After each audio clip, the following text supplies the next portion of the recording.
Um, Repeat the question. will you repeat the question? No, I'm telling you, you have to have something. For the So love all we of have God. to say is, what is our secret? All right, let me open the family secret. It sounds like we're hoarding information from people, but it's I don't know about secrets. But being a Yeah, family no, that's no. this close knit, though, like, Right. what's that? I think what's been going on with us is that we've always been very fortunate to be together, even when they were younger. It started when we were together. We're always doing things together. We're always together. When we had Isa and Teo, we're always together. Whenever I get a job, it's good enough for us to be together. To be, I'm being paid enough to be. Every like that. success is everyone else's success. Yeah, exactly. Too. Like there's no difference in like what is big enough to celebrate, what is exciting enough. It's always all of us celebrating together. Yeah. And we always find a way to celebrate even the smallest of victories because, it's always finding joy in whatever you do. Even the smallest of, getting a callback. callback is yeah. we celebrate For it. something great. Especially when none of us were working Yeah. at all. Like when there was a callback, it was such a big deal, and it was like, we have to celebrate this, or like, what's the point? Because this is the career. This is what we do, is mainly auditioning and just trying. That's this career. So you have to celebrate that, or you're gonna just be sitting and waiting forever. And we always communicate. Mm. We're always communicating. We're always talking. The thing that I always say when we come home, even when they were younger, other families, the person who worked doesn't want to talk about work. But as soon as I get home, they go, "What happened on stage? What happened on set? Did anyone mess up?" And then we talk about that, and it's a fun thing. We're always talking about anything. We talk about that. If there's a decision to be made as well in somebody's job or something, Everyone it's weighs like, like for instance, that happened recently, and it was like, okay, like we all sat down. we're and waiting just were for John's coming home, and then okay, Issa's coming over tonight, so okay, well, let's sit down and talk about it tonight as a family, because that's what we do. Just so we can just bounce everything off of everybody, get everybody's opinion. We all weigh in. What? We like to No, talk. it's just. No, but it's beautiful. It's really beautiful that we all want to talk to each other, even after, being family, and we have, family quarrels or whatever, little squabbles. But that doesn't mean that we're. It's not paradise. Yeah. Don't get us wrong. We're Like, not it's just still- like. It was definitely tested last year. a Oh, lot. with quarantine. Yeah. Yeah.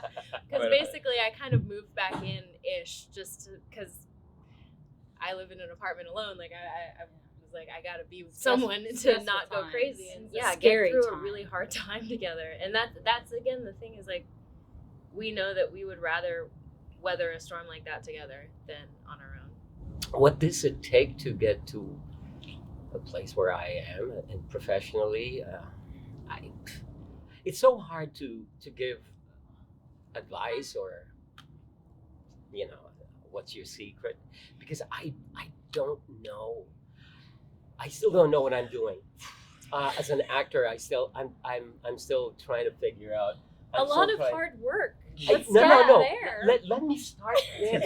Oh my God. But the thing, because I'm not trained, even from the beginning, my life in the Philippines, everything happened by accident, by chance. But the thing that's constant with me is just having fun and working hard, because that's the only way I can hide the fact that I don't know what I'm doing.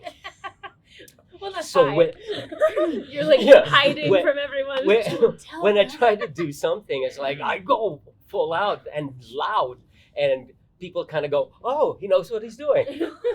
But Oh, is that what they do? yeah, that's Oh. but I think it's just loving what you do. It's the thing that I've noticed through my travels in this career is that a lot of actors think of getting into this business because of the glamour of it, the awards, ceremonies, and all that. It's not those are nice. Oh, awards parties are so nice, but the thing is, it's always it needs to be pure. It needs to come from a really passionate place, because if you don't, you're not going to last in this business. It needs to be always the work. And what can you do about it? It's constant consistency is for me the secret, because when you have consistency, you can be always, your passion is consistent, your hard work is consistent, so that once you enter into a project, success is only temporary. Once you finish a show, that's it. You need to move forward to the next one, and you don't know if that's going to be a success.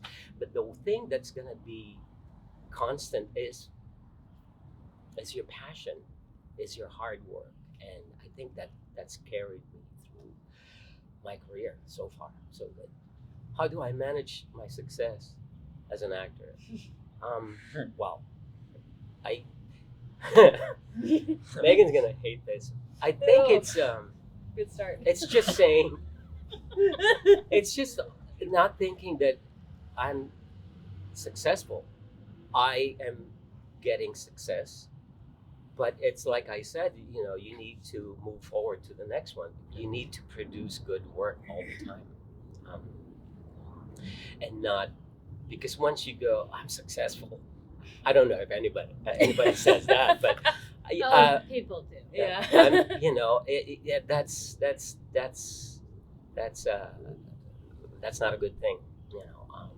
So it's always that drive and always that energy of, okay, what's the next one? What can I do? How can I make this? How can I play this? How can I have fun with this? And fun for me is doing the hard work and putting in the work and and be consistent about it. A husband, how am I? Being a husband is so easy for me because of Megan. She's always there. I always look forward to seeing her at the end of the day. When we have free time, I'm always looking forward to doing things with Megan. Driving to the wine country or anything like that. And looking forward to spending time with Teo and Isa, because I'm not complete when I'm away from them. I'm every time they visit me when I'm filming somewhere else, like in Atlanta. It's the best feeling in the world to pick them up at the airport, but also the worst time when I drop them off at the airport. When I come back home, the house is just empty, and I don't know, maybe I'm getting old and getting sentimental, but when I see their beds empty, I'm like, oh my God, this sucks. It's just the joy of spending time with them at the end of the day, opening a bottle of wine, not for Teo, but those small things, and just sharing conversation, playing games, watching TV, or sometimes we just sit around with our gadgets. Once in a while, we'll look around and go, "Oh, we're together." That's nice. Or actually, usually we're just like, oh my God, look at this. That's so funny. Yeah. We're usually, Most of the time, though, like, I just love that, especially when you were in London doing Saigon, that everyone would say to us when we finally got there, they're like, thank God you're here, because John has been going crazy. He's been so sad without you guys. Like, everyone always tells us that, because it's very clear how much of a unit we all are. I think I know we're all jumping in. Yeah, sorry. But I think You the whole didn't do good enough. No. him being, how does he manage his success and still being a father and a husband? I just think that the father-husband thing, he doesn't have to think about Yeah. because he's just got it down.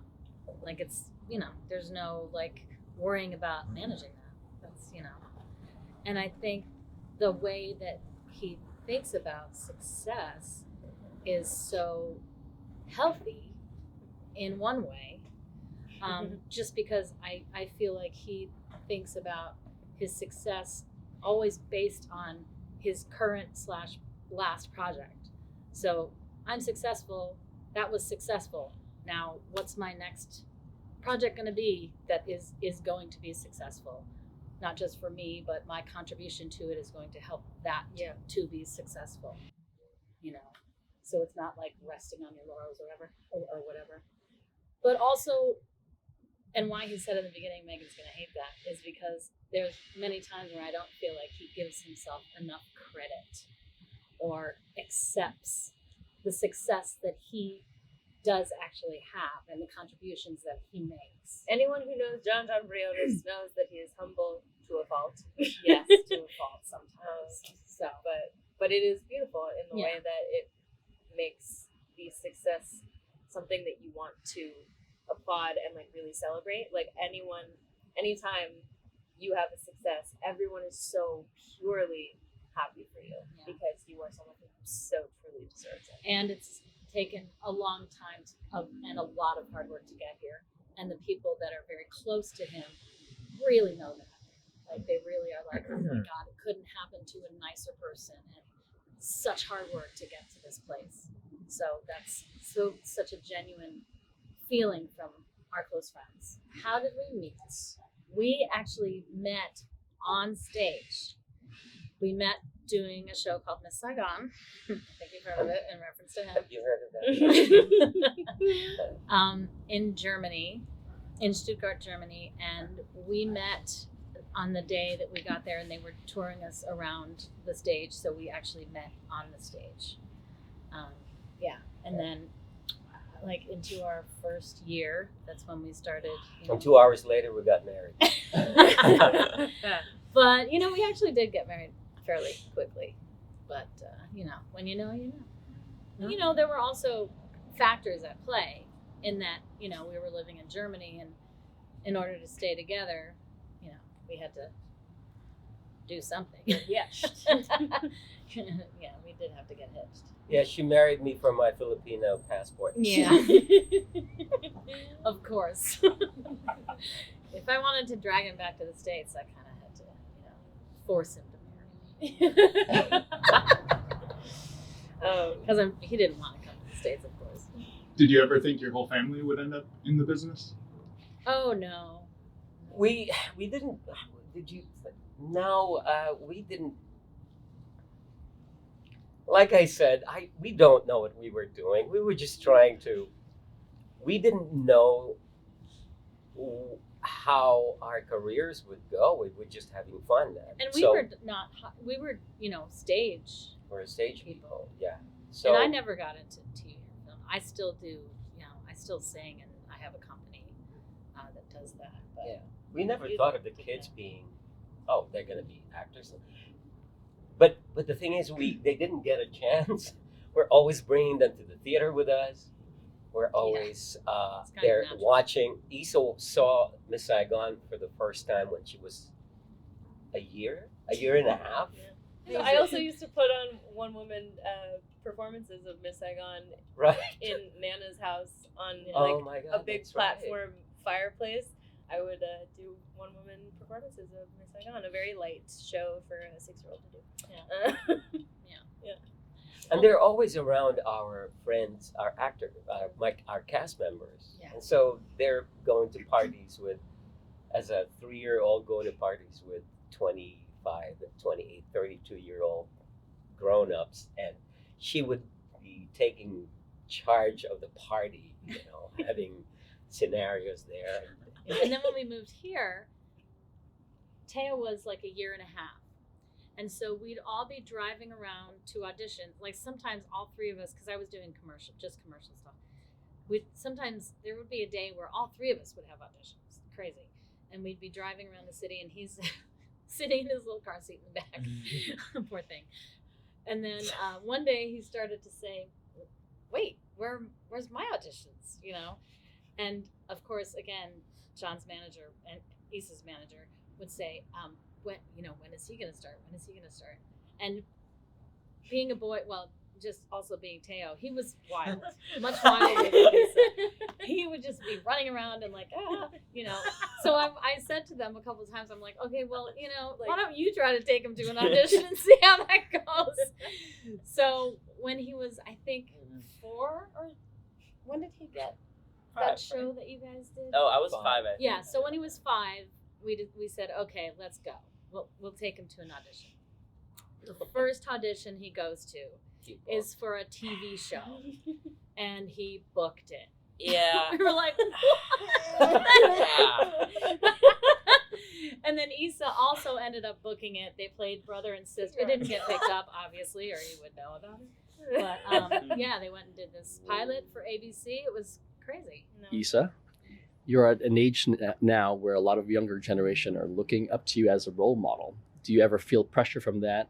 What are some of the ways in which you continue to inspire your generation? I think now that I'm kind of at an age and at a place-ish where there could be people kind of looking up to me in some kind of way, there's definitely a bit of pressure that comes with that. I think mainly, especially in this day and age of social media being, unfortunately, for younger people who have grown up with it, it's kind of seen as like the most real thing. Social media and that immediate, like, you see these perfect people.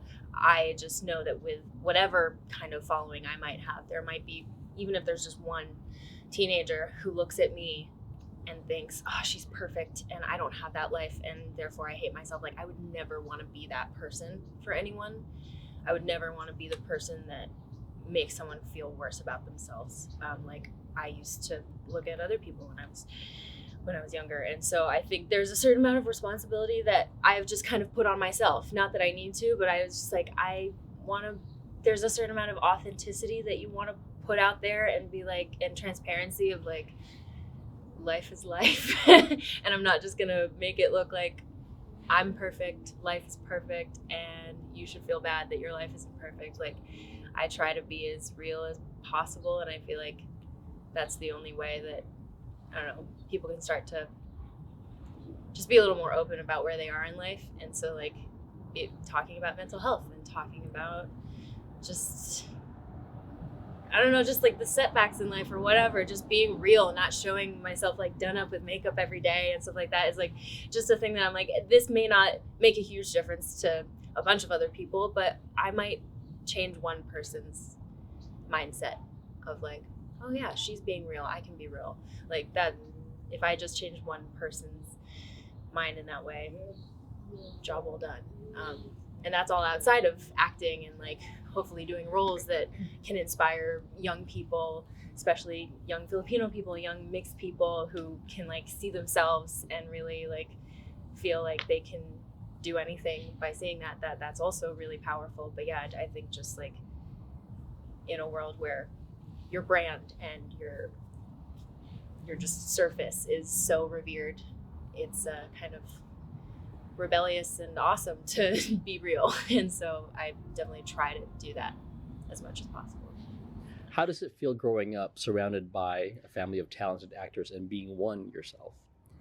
Being surrounded by a family that, you know, does what these guys do, it just sort of made the whole entrance into the business very natural.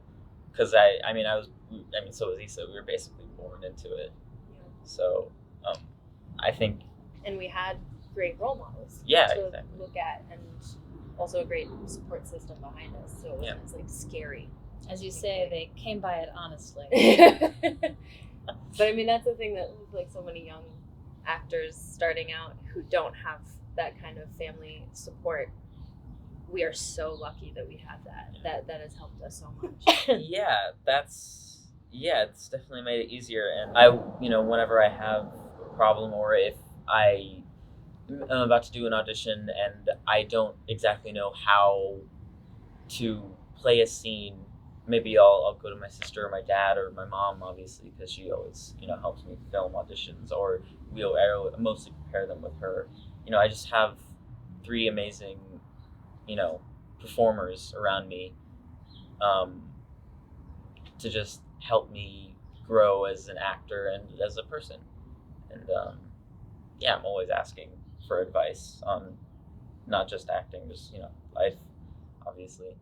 Life, and as you continue with not even just like acting specifically, but also just the business part of it. Like now that you're getting into that stuff too, that's scary as a young person to enter into that world of also the public eye too, dealing with that kind of stuff. Yeah.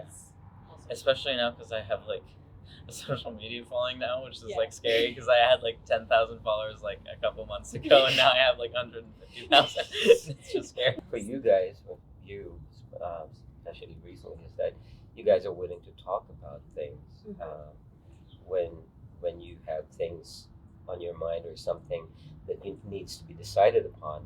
You, like last night, you wanted to wait for me and Issa to get there so we can talk about it. But you're very open to things, and you're very collaborative. I think, which is a very good base for for your life and for your career. I'm very, very proud of you. Very, very proud of the two of you. So we're very God. I don't know if that was the original question, but we got here. We're out there. Filipino favorite dish?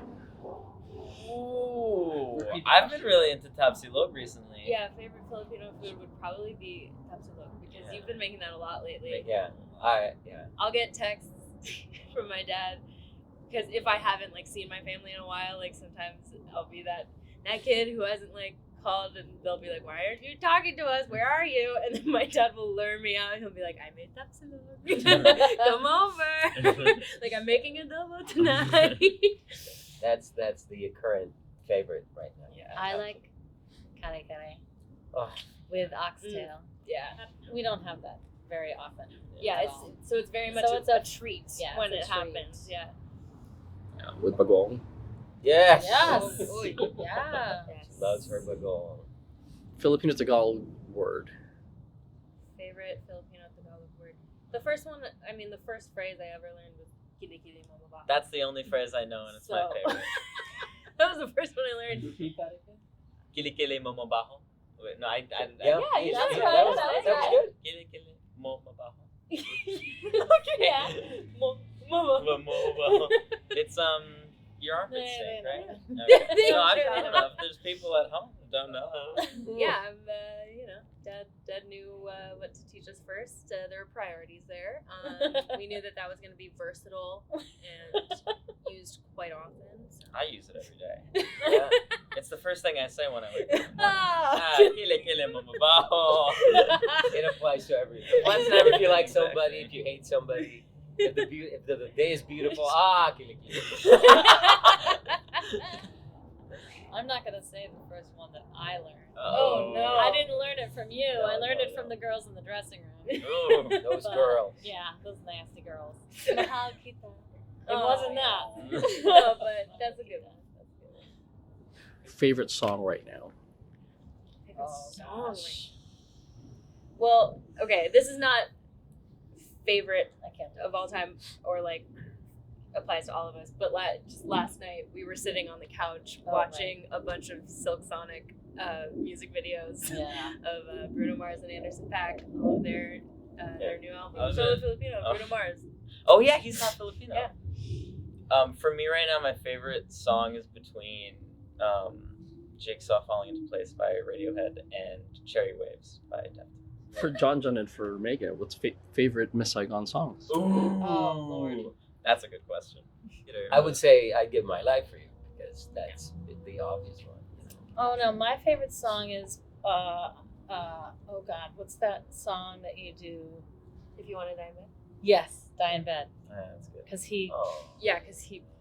That's my favorite good. song that he does. He does it so well. When before we started going out, I was rehearsing the engineer, and she happened to be in the audience for Die in Bed. She came out after that number, and I was lying on the floor, very, very tired, like, and then she came up to me and went, "You're really good."